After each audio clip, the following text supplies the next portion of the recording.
Hi everyone, Tim from Morris Insurance here with our first installment of frequently asked questions that we get at the agency.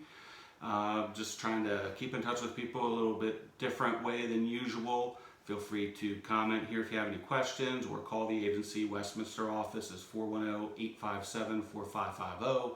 Brooklyn, Glen Burnie is 410-355-1010. Or email us at the office. Go to morris-insurance.com and email us from the website there. Our topic for today is the always dreaded, why did my auto insurance rate go up? More specifically, why did my auto insurance rate go up when I didn't have any claims, I didn't have any tickets, and I didn't change my policy to make it go up? Always a difficult conversation to have with customers, and just want to let you guys know that we hate when these types of rate increases happen too as agents. It takes so much of our time talking to customers day after day, just explaining to them why their rate went up. And a lot of times the explanations that we give sound like we're just towing the company line, and nobody wants to hear it. They just, why did my rate go up? And it does give us an opportunity to sit with customers and really pick their policy apart, look for maybe discounts that they're not getting, changes in coverages that might be helpful, and these types of things. So it's never bad to have that customer interaction. But when it's because of a rate increase, it's just nobody's ever happy, and it's just a difficult situation. Another reason we hate rate increases is because it prompts people to shop. For an insurance agency, it's never good when customers pick up the phone and call another agency and try to get a rate. Customers leave, and that's not good. So just want to let you guys know that we don't like rate increases either, and so when they happen, it's usually a miserable few months in the office until we get through that cycle where everybody's got their rate increase built in. So just want to go through a few of the reasons. I don't mean to sound like I'm towing the company line again. I just want to go through a lot of the reasons that actually are legitimate, why insurance companies do need to raise insurance rates from time to time across the board on all policyholders. Let's keep in mind that insurance in general, all insurance, is just all policyholders from a company putting their money into one giant pot so that there's a bunch of money there when claims happen. And unfortunately, while insurance companies would love to, we cannot just raise rates on people who are having the accidents or getting the tickets and these types of things, because we can raise their rates, but we can't always raise them enough to make up for what we're paying out for the claims. There's limitations, regulatory limitations on how much we can raise people's rates or when we can cancel a driver, and these types of things. So it's not always possible just to punish the bad actors, so to speak, and get that money back that way. And when that happens, it trickles down. Everybody's rates go up. So there's no question about it that the way your neighbors drive, or the other people in your zip code, or the other people in your county or state drive, it eventually affects your insurance rate. And that may not sound fair, but it's just one of those facts of life. So first thing is insurance is an end user, basically. I mean, all of the things that insurance is paying for when you have a car insurance accident, we're the end user. We're the ones paying for goods and services that somebody else is performing. We're not fixing your car. We're not the rent-a-car company. We're not the tow truck company. But we're paying the going rate for all of those services. So when those services are all going up in price, and we're paying more for them, eventually it has to come back, and it ends up resulting in higher prices.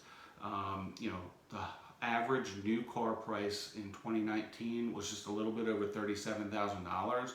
That's double in the last 10 years.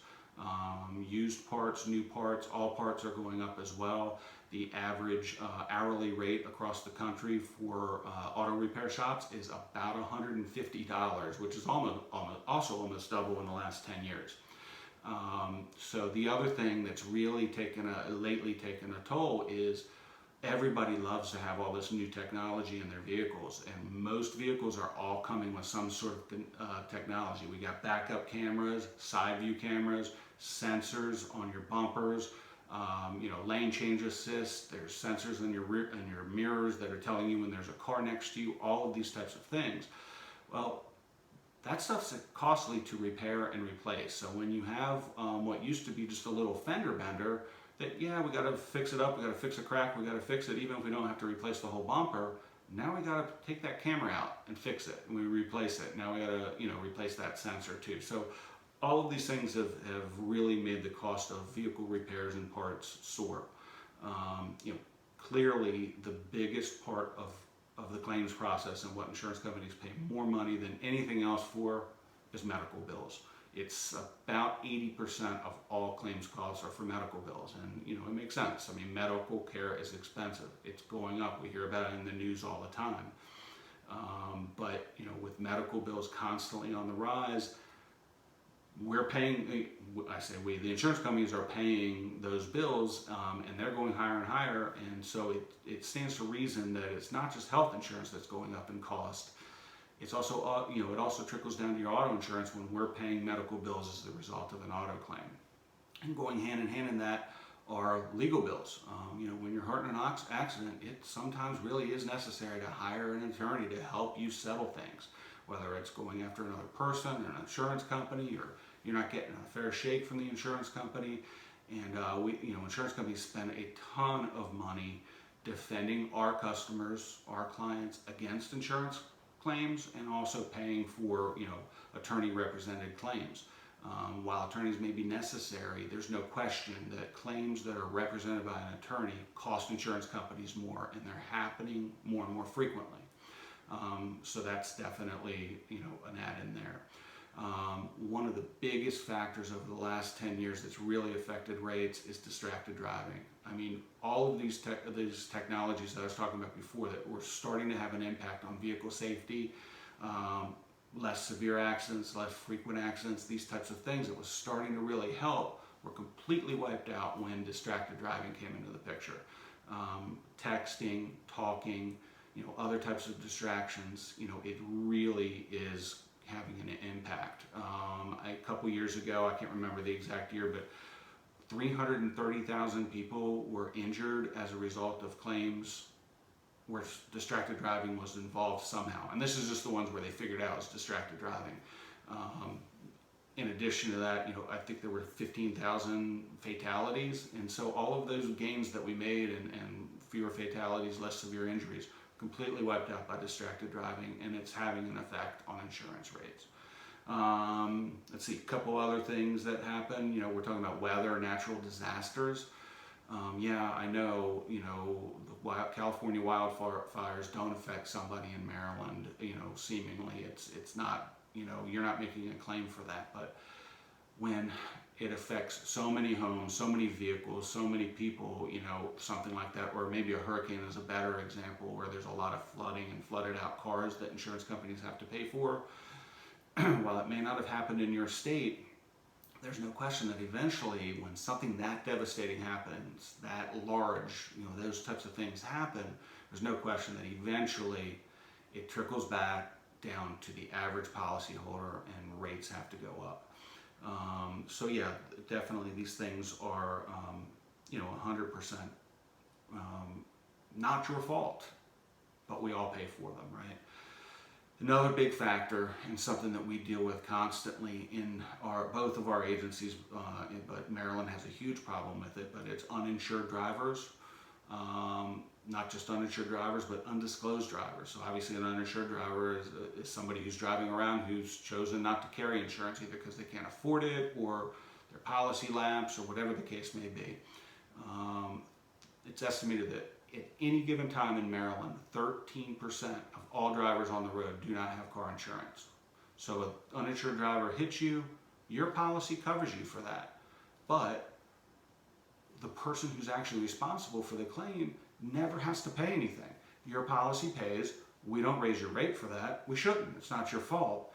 But we also can't raise rates on anybody else. We try to go after the uninsured driver, but you can't squeeze blood from a turnip. It's just you can't get that money back from that. So that's a big one.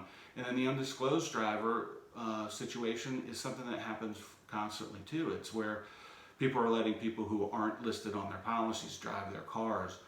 So they're not paying a proper premium for the right to drive the cars.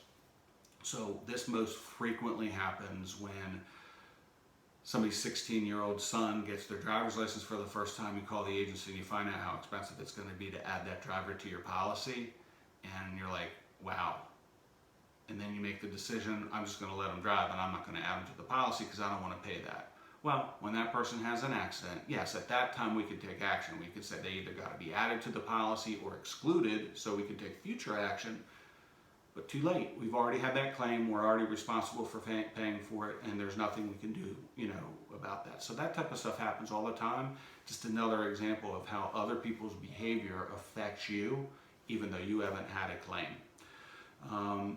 So these are just a few of the reasons that happen that cause across the board rate increases that, like I said, nobody likes.